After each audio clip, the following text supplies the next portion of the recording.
Hello guys, नमस्कार. तुमचं स्वागत आहे माझ्या चॅनलमध्ये.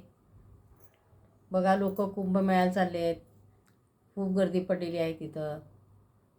आणि सरकार तरी तुमची किती सोय करणार?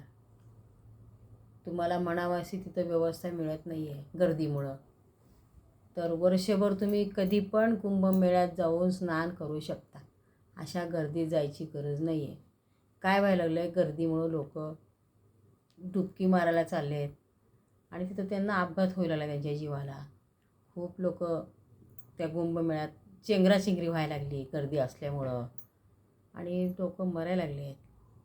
मग तुम्ही पुण्य कमाल तर तिथं मरायला लागलात, आता कसं काय करायचं? घरी बसून पुण्य कमावा. तुम्ही देवाचं नामस्मरण करा. वृद्ध आईवडिलांना आश्रमात टाकू नका ना. तुम्ही त्या काही करायची गरज नाही. आईवडिलांना सांभाळा, फक्त मरेपर्यंत चांगलं.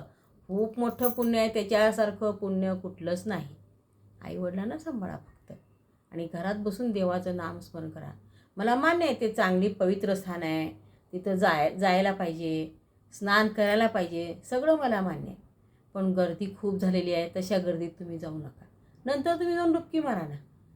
तिथं चांगलं स्थान आहे ते मला मान्य आहे, पण अशा गर्दीत जाऊ नका. तुम्ही घरात बसा, देवाचं नामस्मरण करा.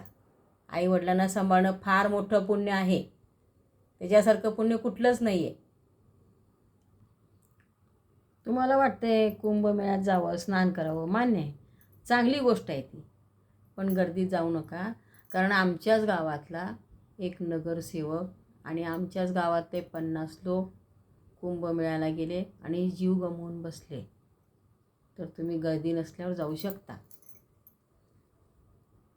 काय झालं तिथं कुंभमेळ्याला? परदेशातून पण भाविक आले, खूप भाविक आले आणि गर्दी खूप झाली आहे. आणि एवढ्या सगळ्यांची सोय होणार नाही, हे तुम्ही लक्षात घ्या. आणि तुम्ही नंतर जाऊ शकता. एवढ्या सगळ्याची जेवणाची सोय, राहण्याची सोय कशी होणार? करोडोने लोक आले तिथं कुंभमेळ्यात स्नान करायला. तर तुम्ही नंतर जावा. तुम्ही जवळच्या गावातले आहात ना, तुम्ही नंतर जावा. लांबचे लोक आलेत ना, त्यांची तरी सोय होऊ द्या. एवढ्या लोकांची सोय होणार कशी?